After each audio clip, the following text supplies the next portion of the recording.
Bonsoir, chers étudiants, bonsoir à tout le monde. On se retrouve une fois de plus pour la deuxième partie du module intitulé Transports internationaux.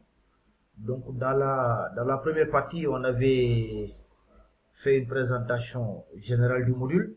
On a parlé de l'économie des transports, on a parlé de la notion de transport, de la particularité de l'activité des transports, de la dimension géographique des transports. On va essayer de progresser un peu aujourd'hui avec la deuxième partie du module, toujours transports internationaux. Alors, mais cette fois-ci, nous allons parler du choix du mode de transport et nous allons faire une analyse qui existe entre une concurrence entre les modes de transport.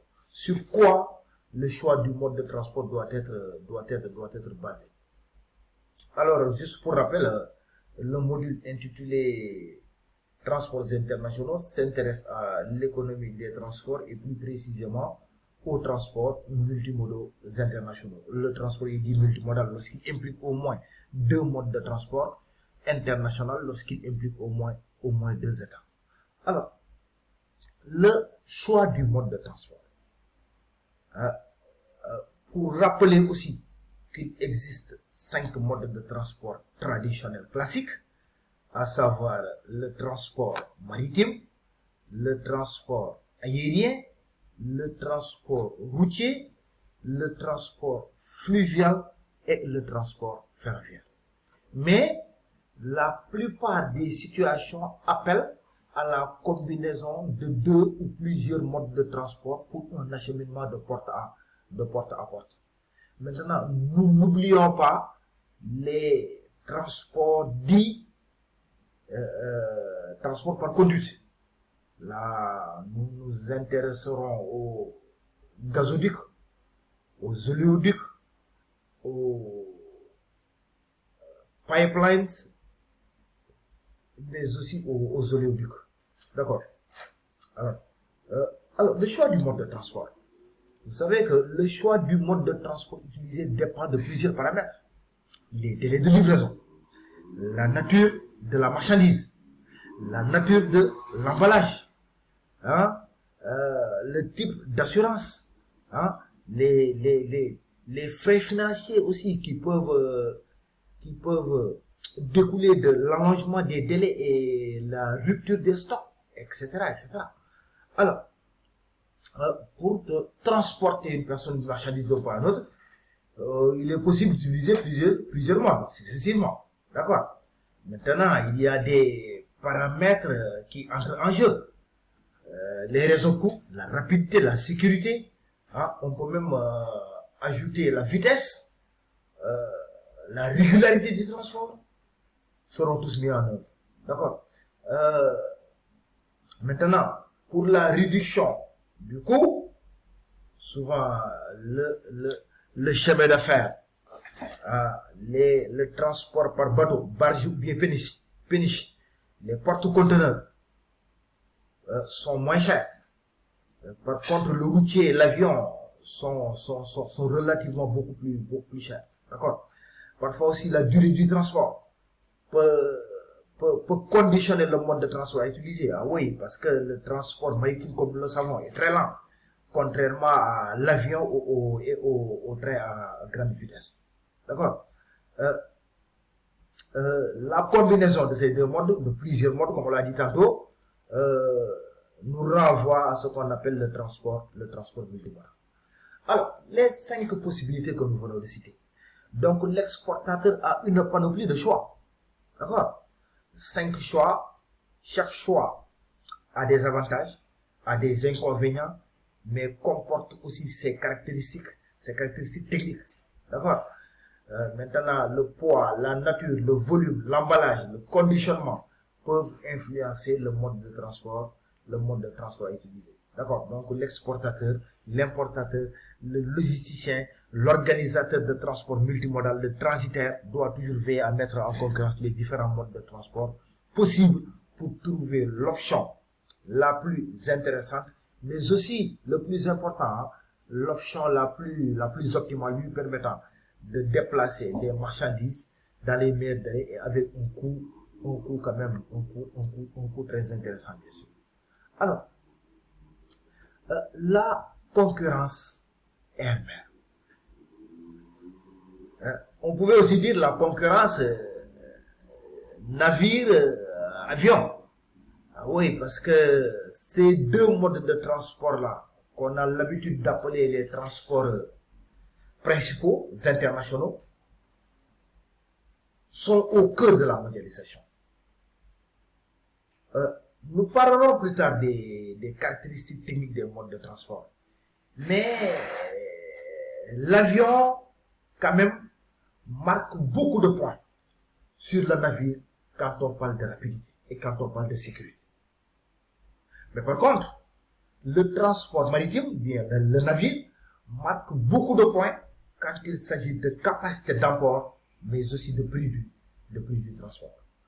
Donc, ici, juste à titre d'exemple, le fret aérien coûte beaucoup plus cher que le maritime, mais d'autres éléments de coût de transport interviennent, la distribution, l'emballage, l'assurance, moins cher par avion que par mer, les frais de poste et de frais. Pourquoi? Parce que les avions, les aéroports étant souvent plus proches des lieux de production que les ports, d'accord? Mais par contre, regardez aussi les frais portuaires et les frais aéroportuaires. Ah oui, les taxes aéroportuaires, les frais de passage aéroportuaires sont extrêmement chers si on doit les comparer aux frais de passage portuaires, bien sûr. D'accord? Là aussi, je l'ai dit tantôt, les frais financiers. Parce que là, l'aérien marque des points sur le maritime. Pourquoi? Parce que le transport aérien est beaucoup plus rapide. D'accord? Donc, les frais financiers sont moindres, contrairement au maritime où les délais sont longs. Donc, les frais financiers sont très élevés, bien sûr. D'accord? Alors, donc, c'était juste une comparaison entre le transport maritime et le transport aérien. Mais quand même, dans les autres parties, on aura l'occasion, quand nous parlons de l'évolution des systèmes de transport, nous aurons l'occasion de revenir en détail sur ces deux géants qui sont le maritime et l'aérien, bien sûr. La concurrence réelle. Les deux font partie des transports terrestres. Alors, ces deux modes de transport aussi sont souvent mis en concurrence. Chacun comporte des avantages et des inconvénients. D'accord? Là, à gauche, vous pouvez voir un train de marchandises et à droite, là, vous pouvez voir un train routier. Donc, c'est deux trains, mais quand même deux modes de transport différents, bien sûr. D'accord? Alors, le transport routier est quand même caractérisé par sa souplesse. D'accord? Mais aussi, c'est le seul mode de transport qui permet ce qu'on appelle la livraison de porte à porte sans rupture de charge, avec des délais relativement courts et brefs. D'accord? Efficace aussi pour les envois en détail. Là, le transport routier marque beaucoup de points sur le transport ferroviaire, bien sûr. D'accord? Alors, le transport ferroviaire, au niveau des gares, il y a forcément des ruptures de charge. Sauf pour les entreprises disposant de ce qu'on appelle une installation de terminal embranché. Souvent, on l'appelle embranchement particulier. Ils sont des lignes privées connectées aux entreprises, et connectées depuis les entreprises jusqu'aux voies de circulation générale et qui permettent d'assurer ce qu'on appelle le service du porte-à-porte technique. Mais en dehors de ça, le transport routier est le seul mode de transport qui est capable de réaliser le service du porte-à-porte sans rupture de charge, bien sûr. D'accord? Alors, l'exportateur ne doit pas aussi négliger le chemin de fer. Pourquoi? Parce que c'est un mode de transport qui est caractérisé par sa capacité de charge élevée. D'accord? Disposant aussi de plusieurs types de wagons pour toutes sortes de marchandises. Aujourd'hui, les régies ferroviaires proposent aussi des services annexes, tels que le dédouanement en cours de route, mais aussi l'entreposage au niveau des gares, bien sûr. D'accord? Alors, dernière comparaison, la concurrence chemin de fer et voie navigable.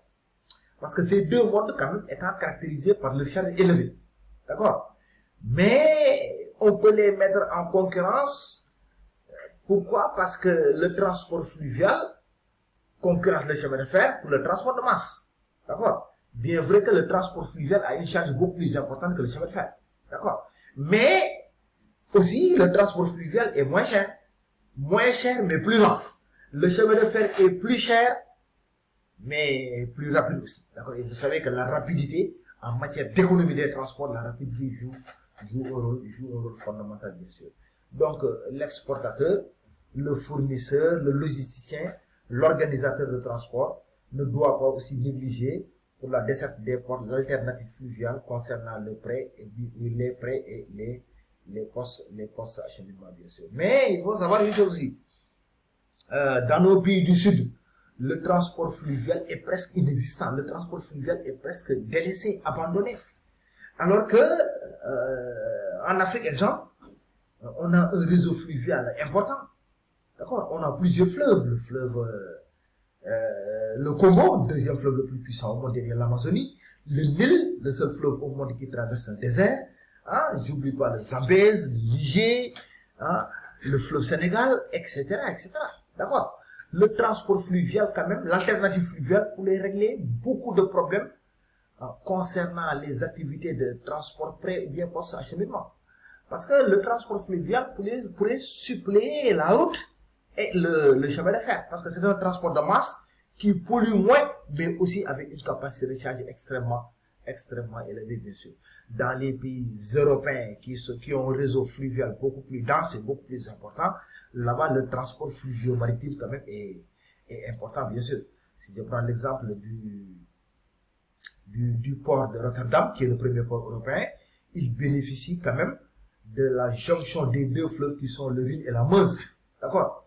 Ce qui fait que le port de Rotterdam non seulement offre des connexions routières à l'intérieur de l'Europe, des connexions ferroviaires, mais aussi deux connexions fluviales à l'intérieur de l'Europe. D'accord? Ce qui fait de ce fleuve-là, de ce port-là, qui est pourtant un port fluvial, l'un des plus importants ports au monde et le premier port européen, bien sûr. Alors, donc, c'était juste un résumé du module, de la deuxième partie du module portant sur les transports internationaux. Donc, le choix du mode de transport, nous avons vu donc que l'exportateur dispose d'une panoplie de 5 modes de transport: routier, ferroviaire, maritime, aérien, fluvial. Mais les expéditions appellent la combinaison de 2 ou plusieurs modes de transport pour un acheminement de porte à porte. D'accord?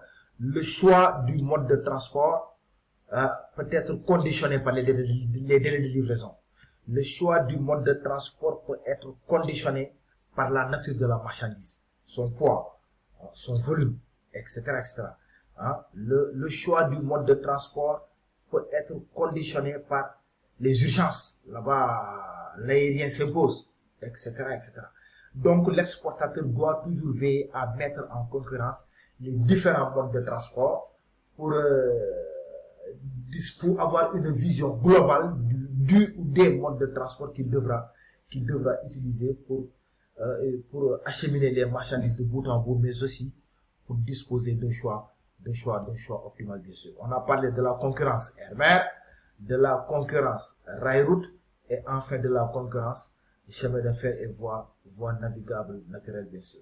Et maintenant, dans les voies navigables naturelles, bien sûr, on sous-entend le transport lacustre, le transport fluvial, ce qu'on appelle souvent le cabotage intérieur effectué par des barges, par des péniches qui sont des engins à fond plat destinés à transporter une certaine quantité de marchandises, mais bien sûr sur de courtes ou bien de moyenne distance, bien sûr.